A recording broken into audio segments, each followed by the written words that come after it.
Good morning, it's Norma Cowie, and today is Halloween Day. I put on an orange shirt only to find I dripped something right down it too much that I had to go to a peach shirt, but it's kind of orange. Uh, Halloween is an interesting day, and I thought it would be appropriate to talk about ghosts.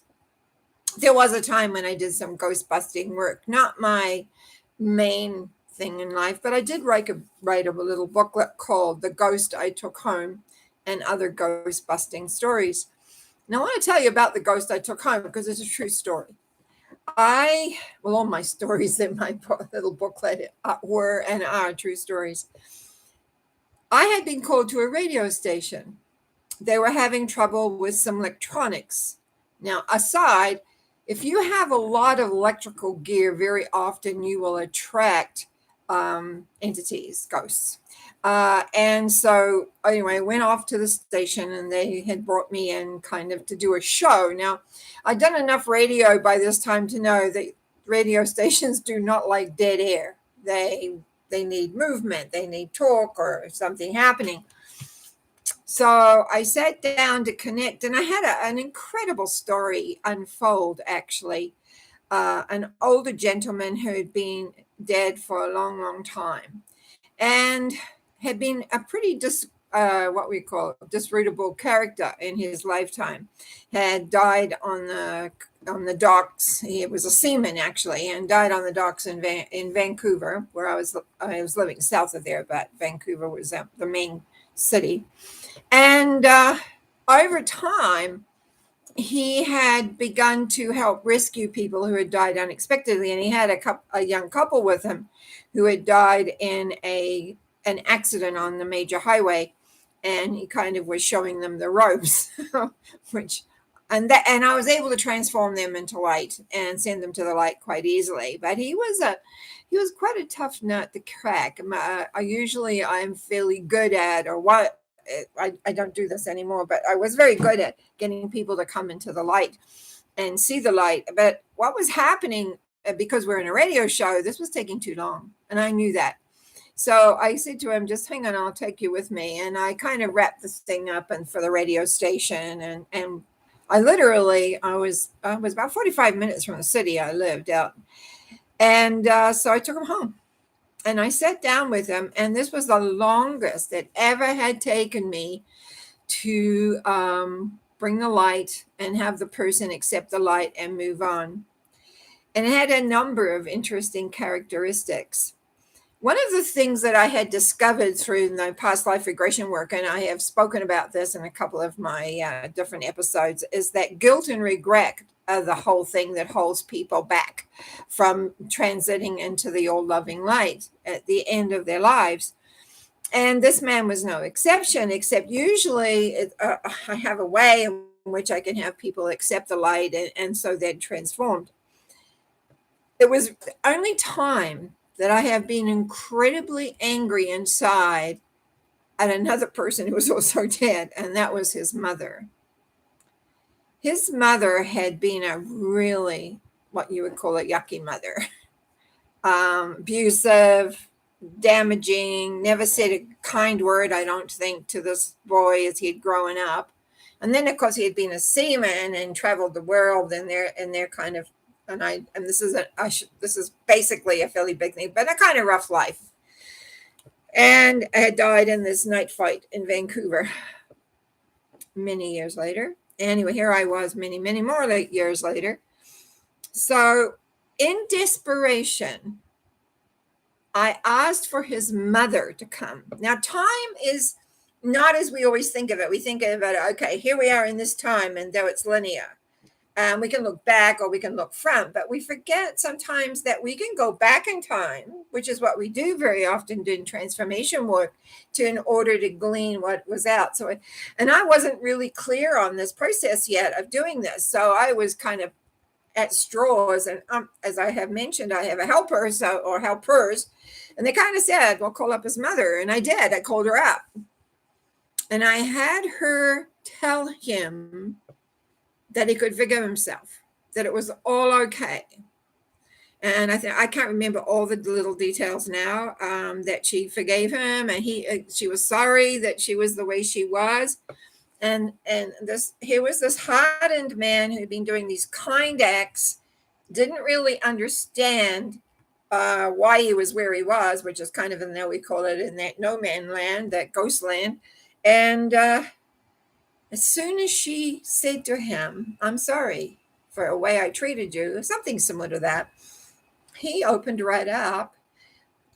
I brought the light to him. He took it and he went.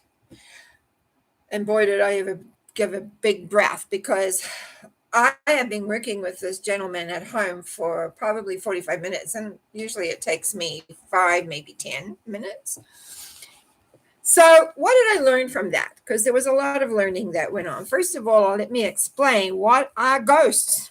Ghosts are entities, people like you and me, that when we pass over, instead of accepting the light that will come for us, and this is where the guilt and the regret come in, we reject it, or we get so caught up we don't even realize we're dead. And when we wake up, accidents are big for this, because in accidents you don't always realize that you've died. So it's kind of like what, and if we're not really clear, or we haven't had the spiritual understanding to look for a light or be aware of a light, or whatever, we're kind of in this no man's land of what we call the astral.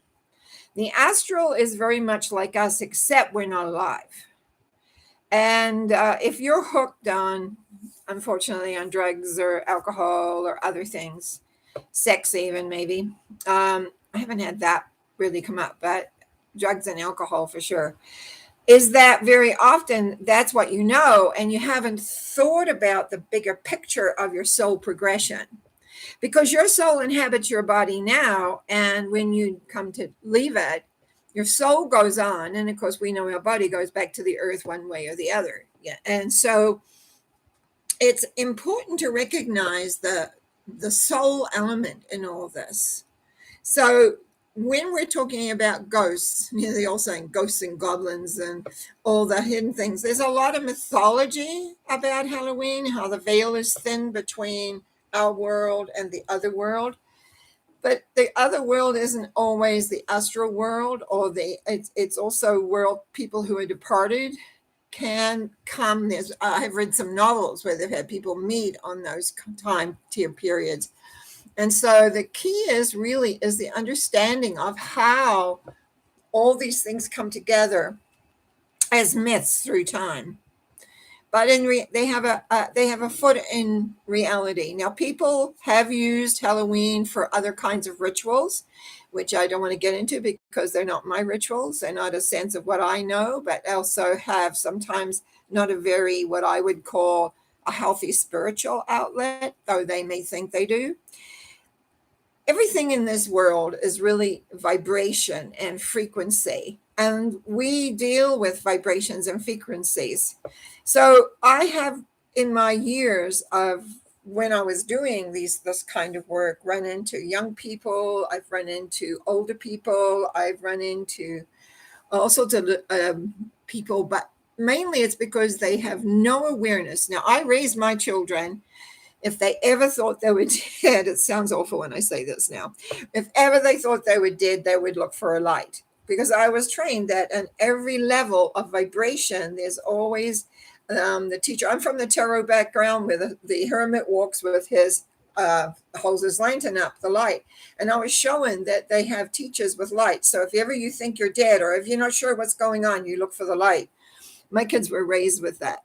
And so my daughter, who's passed now, always knew that if she was going to that other side, to go for the light, and she certainly did. But it's like an awareness of we are more than our physical bodies. We are more than many, many other aspects, and our soul, which lives. I just had a friend pass over, and her daughter was there, and she said, I saw this beautiful blue light come out, say her heart area, and just go up. And the soul lives. Now, it does move, and you have one. No matter what your life has been like, no matter what it is, you have a soul. And that soul will go to the vibration it has.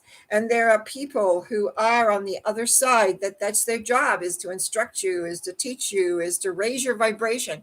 So the next time you come back and incarnate, you will have a little bit more knowledge, a little bit more awareness, a little bit more aspect. So you don't have to, quote, i.e., remain a ghost, but you can be reborn in a time period. And that's the other thing. I do want to get this in, that you could be born in a time period before we are now or much later than we are now.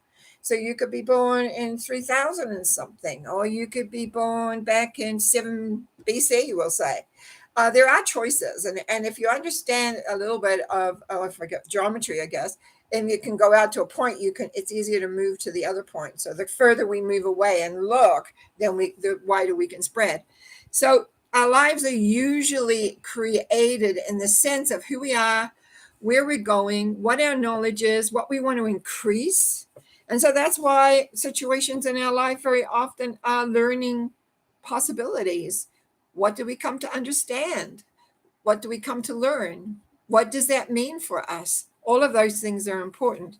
So on this night of Halloween, where trustingly the majority of the children are out there having fun, we'll let the sinister side of some of the things that go on in Halloween go to the side.